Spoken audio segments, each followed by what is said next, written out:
Hello' students, welcome to my class. আমি আলোচনা কৰি আছোঁ প্ৰথম অধ্যায় পৰিমেয় সংখ্যা। ইয়াৰ আগৰ ভিডিঅ'ত মই পৰিমেয় সংখ্যা আৰু তাৰ আগৰ সংখ্যা প্ৰণালীত থকা সংখ্যাবোৰৰ বিষয়ে আমি আলোচনা কৰিছিলোঁ। তোমালোকে নিশ্চয় চাইছা চাগে। যদি নাই চোৱা কোনো কথা নাই, এই ভিডিঅ'ৰ ডেছক্ৰিপশ্যন বক্সটো তোমালোকে চেক কৰিবা, তাতে আগৰ ভিডিঅ'টোৰ লিংকটো তোমালোকে পাই যাবা। তোমালোকে নিশ্চয়কৈ চাই ল'বা সেই ভিডিঅ'টো। আজি আমি আলোচনা কৰিম পৰিমেয় সংখ্যাৰ বিধি। তো পৰিমেয় সংখ্যাৰ বিধিবোৰ হ'ল এইকেইটা, এই চাৰিটা। কি আছে? আবদ্ধতা বিধি, ক্লোজাৰ প্ৰপাৰ্টি, ক্ৰম বিনিময় বিধি, কমুটেটিভ প্ৰপাৰ্টি, সহযোগ বিধি, এছ'চিয়েটিভ প্ৰপাৰ্টি, বিতৰণ বিধি, ডিষ্ট্ৰিবিউটিভ ল। এই চাৰিওটা আমি বিধিকেইটা বা নিয়ম বা ৰুল এইকেইটা আমি আলোচনা কৰিম যোগ বিয়োগ পূৰণ হৰণৰ কাৰণে। তাৰমানে পৰিমেয় সংখ্যাবিলাকে এই চাৰিটা নিয়ম যোগ বিয়োগ পূৰণ আৰু হৰণত মানি চলেনে নাই সেইকেইটা আমি চাম। তাৰপিছত এই ভিডিঅ'তে আমি আলোচনা কৰিম যোগাত্মক অভেদ বা এডিটিভ আইডেণ্টিটি, গুণাত্মক অভেদ মাল্টিপ্লিকেটিভ আইডেণ্টিটি, যোগাত্মক বিপৰীত এডিটিভ ইনভাৰ্ছ, গুণাত্মক বিপৰীত মাল্টিপ্লিকেটিভ ইনভাৰ্ছ। এইকেইটা আমি আলোচনা কৰিম। মই ইংলিছৰ নামকেইটা মই লিখি দিছোঁ, এইকাৰণে তোমালোকে এইকেইটা মনত ৰাখিব পাৰিলে খুবেই ভাল। তো প্ৰথমতে আমি লৈ লৈছোঁ আবদ্ধতা বিধি, ক্লোজাৰ প্ৰপাৰ্টি। আমি চাৰিওটাৰ ক্ষেত্ৰত অৰ্থাৎ আমি অংকবিলাকত সাধাৰণতে আমি কি কৰোঁ? যোগ বিয়োগ পূৰণ হৰণে, নহয় জানো? গতিকে প্ৰথমতে আমি যোগৰ ক্ষেত্ৰত আলোচনা কৰি আছোঁ। তো আমি চাম যিকোনো দুটা পৰিমেয় সংখ্যা লৈ লওঁ। ধৰি লৈছোঁ 1/2 ল'লোঁ আৰু এটা লৈ লৈছোঁ 7/2। তো আমি কি পাম? দুটা যোগ কৰিম। আমি দুটা পৰিমেয় সংখ্যা ল'লোঁ, এটা 1/2 আৰু এটা ল'লোঁ 7/2। ঠিক আছে, দুটা যোগ কৰিলে আমি কি পাই আছোঁ? দুটাটো লসাগু কি হ'ব? 2 হ'ব। তাৰমানে হৰ দুটা একে থাকিলে যোগ আৰু বিয়োগত ওপৰৰ কেইটা ডাইৰেক্ট যোগ থাকিলে যোগ কৰিম, বিয়োগ থাকিলে বিয়োগ কৰিম। তো এইটো যোগ আছে, 1 + 7 কিমান হ'ব? 8 হ'ব। ঠিক আছে, তো 8/2 বা ইয়াক আমি কৰিব পাৰোঁ 2ৰে 8ক হৰণ কৰিলে 4। ঠিক আছে, তো আমি কি পালোঁ? দুটা পৰিমেয় সংখ্যা যোগ কৰিলে সদায় আমি পৰিমেয় সংখ্যাই পাওঁ। এইটো পৰিমেয় সংখ্যা হয়নে? 4টো গোটা সংখ্যাবিলাকো পৰিমেয় সংখ্যাই হয়। তো আমি এনেকৈ লিখি দিম, এতেকে দুটা পৰিমেয় সংখ্যাৰ যোগফল সদায় এটা পৰিমেয় সংখ্যাই হ'ব। ঠিক আছে, মনত থাকিব, দুটা পৰিমেয় সংখ্যা আমি যদি যোগ কৰোঁ সদায় এটা পৰিমেয় সংখ্যাই পাওঁ। তো গতিকে আমি ক'ব পাৰিম যে পৰিমেয় সংখ্যাবোৰ যোগ প্ৰক্ৰিয়া সাপেক্ষে আবদ্ধ। এইটো হৈ গ'ল আবদ্ধতা বিধি যোগৰ ক্ষেত্ৰত। এতিয়া আমি আলোচনা কৰিছোঁ আবদ্ধতা বিধি বিয়োগৰ ক্ষেত্ৰত। দুটা আমি পৰিমেয় সংখ্যা লৈ ল'লোঁ, 8/9 আৰু 5/9। এতিয়া আমি বিয়োগ কৰিম ইহঁতক। ঠিক আছে, বিয়োগ কৰোঁতে আমি কি পাওঁ? 9 আৰু 9 তলত একেই আছে হৰত, গতিকে আমি ডাইৰেক্ট মাইনাছ কৰিব পাৰোঁ। 8ৰ পৰা 5 গ'লে কিমান হ'ব? 8ৰ পৰা 5 গ'লে 3। তো 3/9 এটা পৰিমেয় সংখ্যা, বা ইয়াক আমি আৰু সৰু কৰি দিব পাৰোঁ। 3 × 3, 3 × 3 = 9। তো আমি পাই গ'লোঁ 1/3। তো কি দেখিলোঁ? 1/3 এটা পৰিমেয় সংখ্যা হয়। দুটা পৰিমেয় সংখ্যা আমি বিয়োগ কৰাৰ বাবে আমি কি পালোঁ? আন এটা পৰিমেয় সংখ্যাই পালোঁ। ঠিক আছে, অৰ্থাৎ বিয়োগৰ ক্ষেত্ৰতো পৰিমেয় সংখ্যাবোৰ আবদ্ধ বুলি আমি ক'ব পাৰোঁ। ঠিক আছে, যিকোনো দুটা তোমালোকে পৰিমেয় সংখ্যা ল'বা আৰু বিয়োগ কৰি চাবা, তোমালোকে সদায় এটা পৰিমেয় সংখ্যাই পাবা। তো এতেকে দুটা পৰিমেয় সংখ্যাৰ বিয়োগফল সদায় এটা পৰিমেয় সংখ্যাই হ'ব। এতেকে পৰিমেয় সংখ্যাবোৰ বিয়োগ প্ৰক্ৰিয়া সাপেক্ষেও আমি আবদ্ধ বুলি ক'ব পাৰিম। ঠিক আছে, পূৰণৰ ক্ষেত্ৰত আলোচনা কৰোঁ এইবাৰ। তো আমি দুটা পৰিমেয় সংখ্যা লওঁ, গোটা সংখ্যাও ল'ব পাৰা, তোমালোকে ভগ্নাংশ সংখ্যাও ল'ব পাৰা। মই ভগ্নাংশ সংখ্যা দি দেখাই আছোঁ। যিকোনো দুটা লৈছোঁ, যেনিবা 5/7 × 3/5। ঠিক আছে, এনেকৈ ল'লোঁ। দুটা পৰিমেয় সংখ্যা ল'লোঁ, 5/7 আৰু 3/5। দুইটাকে আমি কি কৰিম? পূৰণ কৰিলোঁ। পূৰণ কৰিলে a5 আমি কাটি দিব পাৰোঁ তলে ওপৰে। তো থাকি গ'ল আমাৰ 3/7। তো 3/7 এটা ভগ্নাংশ হয়। তো এইটো আমাৰ কি হয়? পৰিমেয় সংখ্যা। এতেকে আমি লিখি দিম দুটা পৰিমেয় সংখ্যাৰ পূৰণফল সদায় এটা পৰিমেয় সংখ্যা, আৰু পৰিমেয় সংখ্যাবোৰ পূৰণ প্ৰক্ৰিয়া সাপেক্ষে আবদ্ধ। চিম্পল কথা। এইবাৰ আকৌ আবদ্ধতা বিধি হৰণৰ ক্ষেত্ৰত আমি চাওঁ। আমি দুটা পৰিমেয় সংখ্যা ল'লোঁ, 2/11 হৰণ কৰিলোঁ 3/5 যেনিবা। ঠিক আছে, আমি হৰণ কৰিম। দুটা পৰিমেয় সংখ্যা ল'লোঁ, 2/11 আৰু 3/5 আমি হৰণ কৰি আছোঁ। ঠিক আছে, তো আমি ভগ্নাংশৰ যোগ বিয়োগ পূৰণ হৰণ নিশ্চয় আমি পাই আহিছোঁ ক্লাছ 7তে, নহয় জানো? 2/11 আৰু এই হৰণটো যদি আমি পূৰণ কৰোঁ, তেনেহ'লে তোমালোকে নিশ্চয় জানা এই ফলৰটোক আমি ওলোটাই লিখিম। তো তলৰ 5টো ওপৰলৈ যাব আৰু 3টো তললৈ আহিব, হয়নে? তাৰপিছত পূৰণৰ ক্ষেত্ৰত আমি কি কৰোঁ? তলে তলে পূৰণ কৰি দিওঁ, ওপৰে ওপৰে পূৰণ কৰি দিওঁ, হয়নে? তো 5 × 2 = 10 আৰু 3 × 11 = 33। তো 10/33 10/33ও আন এটা পৰিমেয় সংখ্যা তো কি দেখিলো দুটা পৰিমেয় সংখ্যা হৰণ কৰিলে আন এটা পৰিমেয় সংখ্যাই আমি পাওঁ তো আমি কি পালো যে দুটা পৰিমেয় সংখ্যাৰ হৰণফল সদায় এটা পৰিমেয় সংখ্যাই হয় তো এতেকে ইয়াত কি লিখিছো চোৱাচোন শূন্যক বাদ দি পৰিমেয় সংখ্যাবোৰে হৰণ প্ৰক্ৰিয়া সাপেক্ষে আবদ্ধ শূন্যক বাদ দি কিয় লিখিলো এটো আমি বুজিবলৈ চেষ্টা কৰো ঠিক আছে পৰিমেয় সংখ্যাবোৰ হৰণ প্ৰক্ৰিয়া সাপেক্ষে আবদ্ধ কিন্তু শূন্যক বাদ দিব লাগিব কাৰণ শূন্যক যদি আমি যিকোনো এটা পৰিমেয় সংখ্যাৰে হৰণ কৰো ঠিক আছে ভগ্নাংশই হোক বা গোটা সংখ্যাই হোক 0 ডিভাইডেড বাই হাফ তেনেহলে আমি সদায় শূন্য পাওঁ বা 0ক যদি আমি হৰণ কৰো 5ৰে তো এটো মানে 0/5 হয় নহয় জানো তো 0/5 অৰ্থাৎ এটো 5ৰে শূন্যক হৰণ কৰিব লাগে আমি কি পাওঁ শূন্য পাওঁ কিন্তু আমি 5ক যদি আমি শূন্যৰে হৰণ কৰিব লাগে অৰ্থাৎ ইয়াক যদি আমি ভগ্নাংশ আকাৰত লিখো 5/0 হ'ব হয়নে 5/0 হ'ব তো 5/0 হৰত তেতিয়া কেতিয়াও শূন্য আমি লিখিব নোৱাৰো এটো সংজ্ঞাবদ্ধ নহয় সেইকাৰণে ইয়াত লিখা হৈছে শূন্যক বাদ দি শূন্যৰ আমি ৰিক্সটো নলওঁ শূন্যক বাদ দি পৰিমেয় সংখ্যাবোৰ হৰণ প্ৰক্ৰিয়া সাপেক্ষে আবদ্ধ এটো 5/0 এটো যেহেতু সংজ্ঞাবদ্ধ নহয় আমি লিখি দিলো সংজ্ঞাবদ্ধ নহয় এতিয়া ষ্টুডেন্টস আমি ক্ৰম বিনিময় বিধি পৰিমেয় সংখ্যাবোৰে যোগ বিয়োগ পূৰণ হৰণ প্ৰক্ৰিয়া সাপেক্ষে মানি চলে নে নচলে হেতু আমি বুজিবলৈ চেষ্টা কৰিম তো মই এবাৰ শৰ্টকৈ বুজাই দিম এক নম্বৰটো মই ভালকৈ বুজাই দিলো একেটা মই বুজি পোৱাকে শৰ্টকৈ মই বুজাই দিবলৈ চেষ্টা কৰিছো ঠিক আছে তো ক্ৰম বিনিময় বিধি প্ৰথমতে আমি চাও যোগৰ ক্ষেত্ৰত যিকোনো দুটা আমি পৰিমেয় সংখ্যা লওঁ গোটা সংখ্যাবিলাকো পৰিমেয় সংখ্যা আমি জানো অখণ্ড সংখ্যাবিলাকো পৰিমেয় সংখ্যা হয় তো আমি দুটা সংখ্যা লৈছো যেনিবা 2 আৰু 5 ঠিক আছে ইয়াক আমি 2 যোগ 5 কৰো বা 5 যোগ 2 কৰো ক্ৰমটো চোৱা প্ৰথমতে 2 আছিল দ্বিতীয়তে 5 আছিল ইয়াত আমি প্ৰথমতে 5 লৈছো দ্বিতীয়তে 2 লৈছো আমি আনসাৰটো কি পাম সদায় 7 এ পাম নহয় জানো 2 যোগ 5 কৰো বা 5 যোগ 2 কৰো তো ক্ৰম উল্টা পুল্টা হলেও আমি কি হয় আনসাৰটো সদায় একে পাওঁ সেই কাৰণে কোৱা যায় যে যিকোনো দুটা সংখ্যা যদি আমি ল a আৰু b যিকোনো দুটা পৰিমেয় সংখ্যা যদি a আৰু b হয় তেন্তে কি হ'ব a + b = b + a ঠিক আছে যে 2 যোগ 5 হোক 5 যোগ 2 হোক সদায় আনসাৰটো সমান ওলাব এটোৱে কোৱা যায় যে যোগৰ ক্ষেত্ৰত পৰিমেয় সংখ্যাবিলাকে ক্ৰম বিনিময় বিধি মানি চলে তো এতিয়া আমি বিয়োগৰ ক্ষেত্ৰত চাওঁ আমি দুটা সংখ্যা লৈছো যেনিবা 8 আৰু 3 তো 8 - 3 কৰো এফালে 3 - 8 কৰো দুটা সংখ্যা লৈছিলো 8 আৰু 3 তো 8 - 3 কিমান হ'ব 5 হ'ব কিন্তু আমি ইয়াত লিখি দিলো কিন্তু 3 - 8 কিমান হ'ব উল্টা বিয়োগ হ'ব নহয় জানো 3 - 8 - 5 পাওঁ ঠিক আছে তো আমি ইয়াত যদি ক্ৰম উল্টা পুল্টা কৰো বিয়োগৰ ক্ষেত্ৰত কিন্তু একে নুলালে হয়নে এটা 5 উলাল এটা উলাল -5 তো এতেকে যিকোনো পৰিমেয় সংখ্যা a b লৈছো মানে যিকোনো পৰিমেয় সংখ্যা a b ৰ ক্ষেত্ৰত যিকোনো পৰিমেয় সংখ্যা a b ৰ ক্ষেত্ৰত a - b not equal to b - a তাৰ মানে বিয়োগৰ ক্ষেত্ৰত যদি আমি ক্ৰমটো যদি উল্টা পুল্টা কৰো 8 - 3 3 - 8 এই ধৰণে যদি উল্টা পুল্টা কৰি দিও আনসাৰটো কিন্তু একে নোলায় তো এতেকে বিয়োগ প্ৰক্ৰিয়াত পৰিমেয় সংখ্যাবোৰে ক্ৰম বিনিময় বিধি মানি নচলে এতিয়া আমি পূৰণৰ ক্ষেত্ৰত চাওঁ যিকোনো দুটা সংখ্যা লৈছো 6 আৰু 5 তো 6 5 জ কিমান হয় 30 হয়নে বা 5 * 6 কৰা 5 6 জ হেতু আমাৰ 30 হ'ব 6 5 গুণ 30 5 6 গুণ 30 ক্ৰমটো উল্টা পুল্টা কৰিছো চোৱা তো এতেকে আমি কি লিখিব পাৰো এতেকে যিকোনো দুটা পৰিমেয় সংখ্যা a আৰু b ৰ ক্ষেত্ৰত ৰ দিলো যেনে a আৰু b ৰ ক্ষেত্ৰত a * b = b * a ঠিক আছে ক্ৰম যিয়েই নহওক পূৰণ আৰু যোগৰ ক্ষেত্ৰত আমি কি পালো আনসাৰ একে পালো অৰ্থাৎ যোগ আৰু পূৰণ প্ৰক্ৰিয়াত ক্ৰম বিনিময় বিধি পৰিমেয় সংখ্যাবিলাকে মানি চলে কিন্তু হৰণৰ ক্ষেত্ৰত বিয়োগৰ ক্ষেত্ৰত মানি নচলে এতিয়া হৰণটো চাওঁ আমি হৰণৰ ক্ষেত্ৰত আমি ললো যেনিবা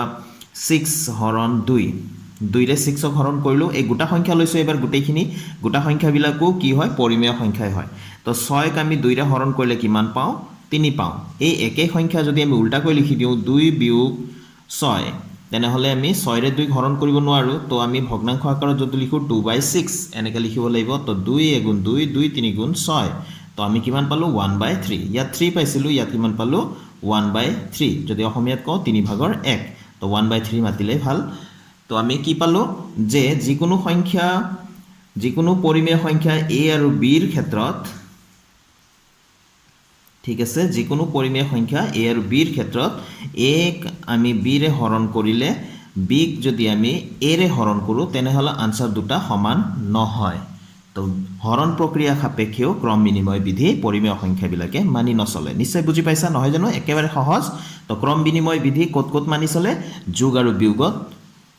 যোগ আৰু পূৰণত মানি চলে পৰিমেয় সংখ্যাবিলাকে কিন্তু বিয়োগ আৰু হৰণত ক্ৰম বিনিময় বিধি মানি নচলে তো নেক্সটলৈ যাওঁ আমি তো এতিয়া সহযোগ বিধিটো চাওঁ ধৰি লৈছোঁ যিকোনো তিনিটা সংখ্যা লৈ লৈছোঁ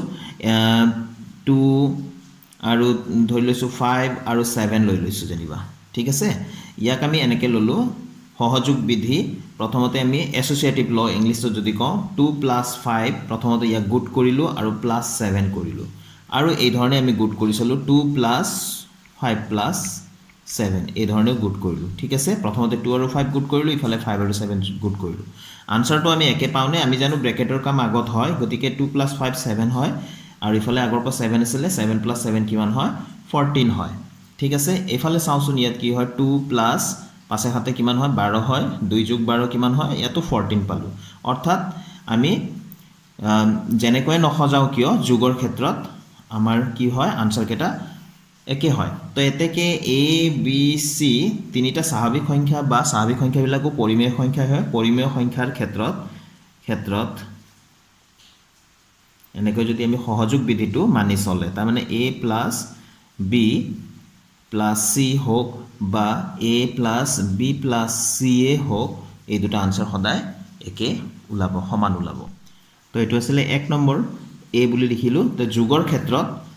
ক্ষেত্ৰত পৰিমেয় সংখ্যাবিলাকে সহযোগ বিধি মানি চলে এতিয়া আমি বিয়োগৰ ক্ষেত্ৰত চাওঁ আমি এইকেইটা সংখ্যা লৈছোঁ 2 - 5 আৰু -7 কৰিলোঁ প্ৰথমতে ঠিক আছে আৰু ইয়াক আমি এই ধৰণে সজালোঁ গোটেইকেইটা সংখ্যা একেই আছে -7 এই দুটা আমি একেলগে সজালোঁ ঠিক আছে ভালকৈ চোৱা সংখ্যাবিলাক একেই আছে মাজত বিয়োগ চিন আছে তো আমি আনসাৰটো একে পাওঁনে নাপাওঁ আমি চাওঁ 2 - 5 = -3 হয়নে যিটো ডাঙৰ আছে তাৰে চিন আহিব 5 ডাঙৰ গতিকে তাৰ মুখত থকা চিনটো তাৰ হয় সেই চিনটো আহিব তো এইটো -7 আছে আগৰ পৰা তো দুইটা যদি একে চিন থাকে সদায় যোগ কৰিম কিন্তু এইটো বিয়োগৰ যোগ -3 -7 মাইনাছত টোটেল হৈ গ'ল 10 ঠিক আছে তো এইফালে চাওঁ আমি একেই সংখ্যা আছে গোটেইকেইটা কিন্তু আমি সহযোগ প্ৰথমতে 2 আৰু 5 কৰাইছিলোঁ ইয়াতে 5 আৰু 7 কৰাইছোঁ তো 2 - 5ৰ পৰা 7 গ'লে কিমান হ'ব -2 এইটো কিমান পাম 5 - 7 মানে কিমান পাম -2 7টো ডাঙৰ গতিকে তাৰ চিনটো থাকি যাব তো এতিয়া আমি ইয়াতে ব্ৰেকেটটো আঁতৰাই দিলে মাইনাছ মাইনাছ কি হৈ যাব প্লাছ হৈ যাব মাইনাছ খুন্দা লাগিলে প্লাছ হৈ যাব তো ইয়াত কি পালোঁ আমি 4 পালোঁ তো আমি কি দেখিলোঁ যে 2 - 5 - 7 not equal to 2 - 5 - 7 বুজি পালা তো বিয়োগৰ ক্ষেত্ৰত সহযোগ বিধি তেনেহ'লে মানি নচলে তো এতেকে লিখিব পাৰোঁ যিকোনো তিনিটা অকল 2 5 7 বুলিয়ে নহয় যিকোনো তিনিটা পৰিমেয় সংখ্যাৰ ক্ষেত্ৰত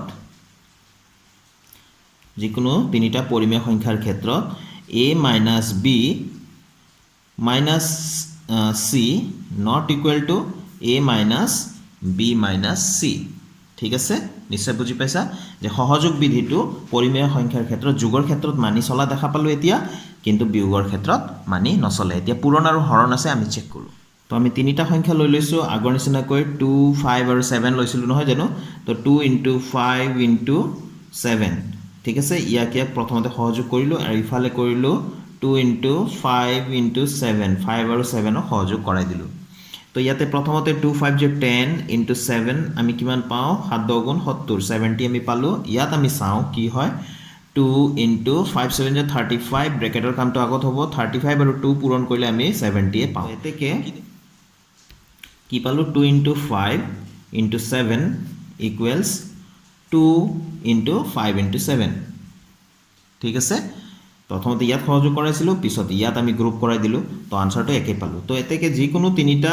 পৰিমেয় সংখ্যাৰ ক্ষেত্ৰত অকল 2 5 7 উলিয়ে নহয় a b c ৰ ক্ষেত্ৰত মই যেনিবা লিখা নাই যিকোনো তিনিটা পৰিমেয় সংখ্যা a b c ৰ ক্ষেত্ৰত a পূৰণ b প্ৰথমতে গ্ৰুপ কৰা ইনটু c বাহিৰত ৰাখা ইকুৱেল কি পাও a টুক বাহিৰত ৰাখি b আৰু c আগত পূৰণ কৰিলো এক আনসাৰ পাও ঠিক আছে এবাৰ আমি হৰণৰ ক্ষেত্ৰত চাও একেটা সংখ্যাই ৰাখিছো আমি 2 হৰণ 5 হৰণ ইয়াত আমি 7 লিখিলো ইয়াত আমি কৰিলো এবাৰ 2 হৰণ ইয়াক বাহিৰত ৰাখিলো 5 হৰণ আৰু 7 এটো ব্ৰ্যাকেটৰ ভিতৰত ৰাখিলো গ্ৰুপ কৰিলো ঠিক আছে 2/5 2 হৰণ ডিভাইডেড বাই 5 মানে অৰ্থাৎ 2/5 হৰণ ইয়াতে 7 আছে তো আমি জানো যে হৰণক যদি আমি পূৰণ লিখো এটো কি হৈ যাব 1/7 অৰ্থাৎ 7 মানে গোটা সংখ্যা 7 মানে তলফালে 1 আছে তো উলটি যাব পূৰণ লিখাৰ লগে লগে 1 টো ওপৰত যাব 7 টো তলত তো আমি আনসাৰটো কি পাম পূৰণ আমি জানো ভগ্নাংশৰ তলে তলে পূৰণ কৰিম ওপৰে ওপৰে পূৰণ কৰিম 7 5 গুণ 35 2 গুণ 2 তো 2/35 পালো ইয়াত আমি কি আনসাৰ পাও আমি চাও ইয়াতে 2 হৰণ 5/7 তো 5/7 ঠিক আছে 2 হৰণটোক যদি আমি পূৰণ লিখো ইফালটো আকৌ উলটি যাব 7/5 হ'ব এতিয়া আমি ওপৰে ওপৰে পূৰণ কৰিম তলে তলে পূৰণ কৰিম অৰ্থাৎ গোটা সংখ্যা মানে সদায় তলত 1 থাকে তো 5 গুণ 5 7 দুগুণ 14 ইয়াত কি পাইছিলো 2/35 পাইছিলো ইয়াত কি পাইছো 14/5 তো আমি কি দেখা পালো যে এতেকে 2 হৰণ 5 গ্ৰুপ কৰি প্লাই আমি হৰণ 7 লিখিছিলো আৰু ইফালে লিখিছিলো 2 হৰণ গ্ৰুপ কৰি 5 হৰণ 7 এটা গ্ৰুপত লিখিছিলো এই কেটাৰ আনসাৰটো ইকুৱেল নহল এতেকে যিকোনো তিনিটা পৰিমেয় সংখ্যা a b c ৰ ক্ষেত্ৰত মই পৰিমেয় সংখ্যা বুলি লিখা নাই তোমালোকে লিখি লব পাৰা বা বুজি লোৱা যিকোনো তিনিটা পৰিমেয় সংখ্যা a b c ৰ ক্ষেত্ৰত কি হ'ব যে a হৰণ b কৰি হৰণ c কৰিলো এটো উত্তৰটো কাৰ লগত নিমিলে a হৰণ b হৰণ c কৰিলে ঠিক আছে তো সহযোগ বিধিৰ আমি চাৰিটা প্ৰক্ৰিয়াত আমি চালো তো সহযোগ বিধিটো পৰিমেয় সংখ্যাৰ ক্ষেত্ৰত কেৱল যোগ আৰু পূৰণৰ ক্ষেত্ৰতহে মানি চলে কিন্তু বিয়োগ আৰু হৰণত মানি নচলে ঠিক আছে এতিয়া আমি পৰিমেয় সংখ্যাৰ বিতৰণ বিধিটো আমি আলোচনা কৰো a b c যিকোনো তিনিটা পৰিমেয় সংখ্যা হলে মই বিতৰণ বিধিৰ ফৰ্মুলা বুলি ক'ব পাৰা মই লিখি আছো ইয়াতে এনেকৈ যে a পূৰণ b plus c আছে যদি আমি কেনেকৈ লিখিব লাগিব ইয়া বিতৰণ কৰি দিম a টু a পূৰণ ব্ৰ্যাকেটৰ ভিতৰত কি আছে b plus c আছে হয়নে তো a টু আমি বিতৰণ কৰি দিম b কো দিম c কো দিম তো a পূৰণ b মাজত প্লাস চিন আছে a পূৰণ c হ'ব ঠিক আছে তো একে ধৰণে এটো যোগৰ ক্ষেত্ৰত এই ভিতৰত যোগ আছে গতিকে বিতৰণ বিধি যোগৰ ক্ষেত্ৰত বুলি কোৱা যায় যদি বিয়োগৰ ক্ষেত্ৰত হয় অৰ্থাৎ ভিতৰত যদি বিয়োগ হয় তো একে ধৰণে আমি লিখিম a পূৰণ b মাজত বিয়োগ আছে কাৰণে বিয়োগ লিখিম a পূৰণ c ঠিক আছে উদাহৰণ ল যদি এনেকুৱা হয় যে 2 পূৰণ এফালে 6 প্লাস ধৰি লৈছো 5 তেনেহলে আমি ইয়াক কি কৰিব পাৰো আমি ইয়াক লিখিব পাৰো 2 পূৰণ 6 প্লাস 2 পূৰণ 5 ঠিক আছে এইখিনিটো আমি এইখিনি কৰিলে এইখিনি হিসাব কৰিলে যি আনসাৰ পাম এইখিনি কৰিলো হেকে আনসাৰ পাম ঠিক আছে তো সাবাসন হয় নে নহয় আমি লেফট হ্যান্ড সাইড লৈ লৈছো বাও পক্ষ বুলি কৈছো লেফট হ্যান্ড সাইড বাও পক্ষ কি আছে 2 পূৰণ 6 প্লাস 5 তো এটুক যদি আমি কৰো কিমান হ'ব 2 ইনটু 6 পাছে কিমান হ'ব 11 11 দুগুণ 22 হয়নে ইয়াত আমি চাও আমি সুপক্ষ বুলি লওঁ এটুক আমি রাইট হ্যান্ড সাইডত কি দিয়া আছে 2 ইনটু 6 প্লাস 2 ইনটু 5 ঠিক আছে তো 6 দুগুণ কিমান হয় 12 আৰু 5 দুগুণ কিমান হয় 10 হয় তো এটু ইয়াতো আমি কি পালো 22 ঠিক আছে তো তাৰ মানে এটু a পূৰণ ব্ৰ্যাকেটৰ ভিতৰত b plus c থাকিলে আমি কি লিখিব পাৰো a পূৰণ b মাজত প্লাস আছে প্লাস দিলো a পূৰণ c এটুক আমি এটো আমি বিতৰণ কৰি দিলো এই বাহিৰৰ a যেটো আছে ইয়াক আমি বিতৰণ কৰি দিলো ঠিক এই ধৰণে ইয়াতে 2 into 6 plus 5 আছিলে তো 2 আমি 6 কো দি দিম 5 কো দি দিম মাজত প্লাস আছে মাজত প্লাস লিখিম তো তো 2 into 6 প্লাছ 2 into 5 হয়নে ঠিক সেই ধৰণে বিয়োগৰ ক্ষেত্ৰতো আমি লিখিব পাৰোঁ এইটোৱে হৈ গ'ল পৰিমেয় সংখ্যাৰ বিতৰণ বিধি তো ষ্টুডেন্টস পৰিমেয় সংখ্যাৰ বিধিবোৰৰ আলোচনা আমি শেষ কৰিলোঁ এতিয়া আমি যোগাত্মক অভেদলৈ আহিলোঁ তো যোগাত্মক অভেদ বা এডিটিভ ইনভাৰ্স মানে কি শূন্যটোক পৰিমেয় সংখ্যাৰ যোগাত্মক অভেদ কোৱা হয় কাৰণ শূন্যটোৰ লগত যিকোনো সংখ্যা যোগ কৰা তুমি সেই সংখ্যাটোকে পাবা 0 + 5 5 এ হ'ব 0 + 2/3 2/3 এ হ'ব হয়নে তো সেই কাৰণে শূন্যটোক কি কোৱা হয় পৰিমেয় সংখ্যা বা অখণ্ড সংখ্যা যিকোনো সংখ্যাৰে যোগাত্মক অভেদ বুলি কোৱা হয় তো আমি আগবাঢ়িলোঁ যোগাত্মক বিপৰীতলৈ এডিটিভ ইনভাৰ্স বা যোগাত্মক বিপৰীত তো দুটা সংখ্যাৰ যোগফল যদি ভালকৈ শুনিবা দুটা সংখ্যাৰ যোগফল যদি শূন্য হয় তেনেহলে তাক এটাক আনটোৰ যোগাত্মক বিপৰীত কোৱা যায় যেনে 2 ৰ লগত কি যোগ কৰিলে আমি 0 পাম তো 2 ৰ লগত আমি নিশ্চয় যোগ কৰিব লাগিব ঋণাত্মক 2 হয়নে তেতিয়া হলে আমি কি পাম এই যে ব্র্যাকেট যদি খুলি দিও 2 - 2 = কিমান হ'ব 0 গতিকে 2 ৰ যোগাত্মক বিপৰীত হৈ গ'ল -2 ঠিক আছে একে ধৰণে আমি যদি ইয়াত লওঁ -7 -7 ৰ লগত কি যোগ কৰিলে আমি 0 পাম নিশ্চয় তোমালোকে গম পাই গৈছা ঋণাত্মক 7 আছে যেহেতু ধনাত্মক 7 এ ল'ব লাগিব ইকুৱেল 0 হ'ব তো -7 ৰ যোগাত্মক বিপৰীত কি হয় +7 বা ধনাত্মক 7 বা অকল 7 বুলি ক'লে হ'ল তো 7 ৰ যোগাত্মক বিপৰীত -7 -7 ৰ যোগাত্মক এতিয়া ষ্টুডেন্টস আমি আহিলো গুণাত্মক অভেদলৈ মাল্টিপ্লিকেটিভ আইডেন্টিটি একক পৰিমেয় সংখ্যাৰ গুণাত্মক অভেদ কোৱা হয় 1ক পৰিমেয় সংখ্যাৰ গুণাত্মক অভেদ কোৱা হয় কাৰণ আমি একৰ লগত যি সংখ্যাই পূৰণ নকৰো গুণ মানে পূৰণ সেই সংখ্যাটোকে আমি পাওঁ নহয় জানো 1 * 100 কিমান পাম আমি 100 এ পাম ঠিক আছে 1 * ধৰি লৈছো 2/7 তো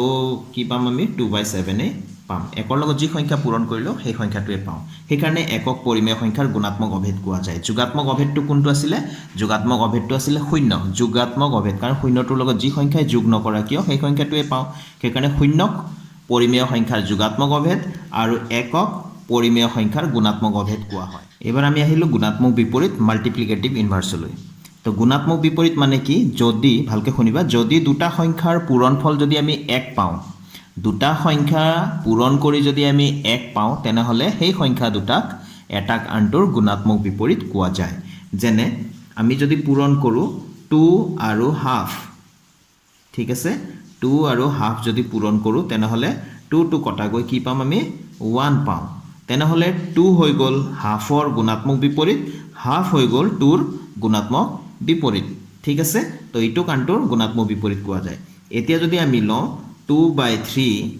ইয়াৰ লগত যদি আমি 3/2 আমি পূৰণ কৰো তেনেহলে আমি 1 পাম কাৰণ এই 3 3 কটা যাব 3 * 3 এফালে 2 এৰে 2 কাটিলো 2 * 2 তো 1 পূৰণ 1 থাকিলে 1 * কি হ'ব একেই হ'ব গতিকে 2/3 ৰ গুণাত্মক বিপৰীত হৈ গ'ল 3/2 নিশ্চয় মন কৰি আছা 2/3 ৰ গুণাত্মক বিপৰীত হৈ গ'ল 3/2 আৰু 3/2 ৰ গুণাত্মক বিপৰীত হৈ যাব 2/3 এতিয়া যদি তোমাক কোনোবাই যদি কয় 7 ৰ গুণাত্মক বিপৰীত কি হ'ব তেনেহলে নিশ্চয় তুমি কৈ দিবা 7 মানে হৈ গ'ল তলত 1 থাকে তাক উল্টাই দিবা 1/7 7 ৰ গুণাত্মক বিপৰীত 1/7 তোমাক যদি কয় -2/3 ৰ গুণাত্মক বিপৰীত কি হ'ব তেনেহলে -2 থাকিব দিবা আৰু 3 টো ওপৰত লিখিবা 2 টো তলত তো -2/3 ৰ গুণাত্মক বিপৰীত কি হ'ব -3/2 ঠিক আছে নিশ্চয় বুজি পাইছা গুণাত্মক বিপৰীতটোক আমি কেতিয়াবা প্ৰতিক্ৰম বুলিও লিখো